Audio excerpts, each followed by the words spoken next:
Jarda Ježek was a funny Czech hedgehog. His spines were coloured pencils from the famous Koh-i-Noor pencil factory.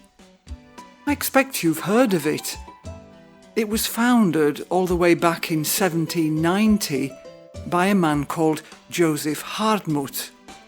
And now the Koh-i-Noor Hardmuth Company makes some of the best pencils in the world.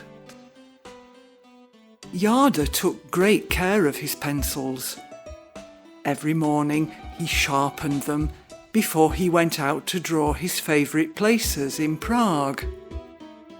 His pencils were all the colours of the rainbow, plus black and brown, because not every day is sunny in Prague, and sometimes you need these dark colours too. Jarda lived by the Teen Church, or the Church of the Mother of God before Teen, to give it its full name. It was a wonderful Gothic cathedral with distinctive fairy tale towers. As you know, Prague is terribly touristy, but if Jarda got up early, he could do some drawing before all the tourists arrived. To colour the Teen Church in the golden light of morning, he needed his yellow, pink and brown pencils, and a nice blue for the sky. When he had finished his picture, Jarda walked onto the old town square. It was late morning now, and the tourists were out in big numbers. Jarda saw a giant critic in a mole suit. It wasn't the real critic, of course, just a man dressed up as the famous Czech mole to entertain the tourists. Jarda would need his black pencil to draw the mole man. Jarda sighed. He missed his friend Critic. Perhaps he would see him later in the day. Of course, the real mole didn't need to wear a mole suit. The real Critic wore blue overalls. Pushing through the crowds, Jarda made his way to the astronomical clock. Jarda was only a small hedgehog, and it was hard for him to see the clock over the heads of the tourists. But he found a gap in the wall of people and peered at the beautiful clock. He was going to need all his colours to do justice to this picture. From the clock tower, Jarda walked down to the Charles Bridge. It was raining by now, and awfully cold considering the season. Then it actually started to snow. Can you imagine that? Snow in May. But Jarda didn't mind, because the atrocious weather meant most of the tourists had scurried back to their hotels. There was a man with an umbrella, the only tourist left on the bridge.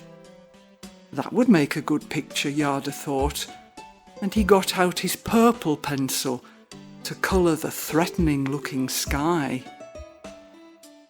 Later at home, he wet the drawing to get a watercolour effect. The sky was an intense purple, while the street lights shone yellow on the dark pavements. On another day, Jarda took the tram to the National Theatre. He loved trams, which in Prague are red and white. The National Theatre has a splendid gold and green roof. That would make a lovely picture, Jarda thought to himself. He rubbed his tiny hands in anticipation and sharpened his red, green and yellow pencils. In that part of town, Jarda was meeting his friend Kralik, or Bunny. They needed to get to the main station because Bunny was going to Budapest. Jarda was just seeing him off on the train. "Hurry up," shouted Kralik. "I'm going to be late." "Wait for me," cried Jarda, who was slower. He trotted along behind with all his pencils rattling. Luckily, the two friends made it to the train with minutes to spare. Jarda stood on the platform. Bunny looked out of the window of the blue train. He was excited to be going to Budapest because he had heard that the trams there were yellow. After Bunny had gone, Jarda plodded up to the castle. It was quite a long walk up many steep steps, but the view from the top was a must for both tourists and locals. And St. Vitus Cathedral had the most beautiful stained glass windows. This was a chance for Jarda to use the full range of his colours. When he came down again, Jarda was hungry, but he didn't want a traditional Czech chimney cake. That was a hoax for stupid tourists. Not even a chimney cake topped with ice cream and a cherry, although Jarda could use his cherry red pencil when he was drawing the cakes.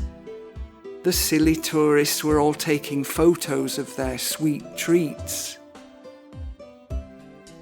What Jarda wanted was a stout meal of bread dumplings and a nice glass of beer. That was the real Czech cuisine. He went into a bar and ordered his supper. He felt tired. It had been a long day. But then suddenly, in the corner of the bar, Jarda spotted his friend Mole, the real critic. Of course, Critic was wearing his signature blue overalls. Jarda immediately cheered up. "Let me buy you another beer," said Critic, taking 10 crowns out of his pocket. It looked as if the friends were going to have a jolly evening together.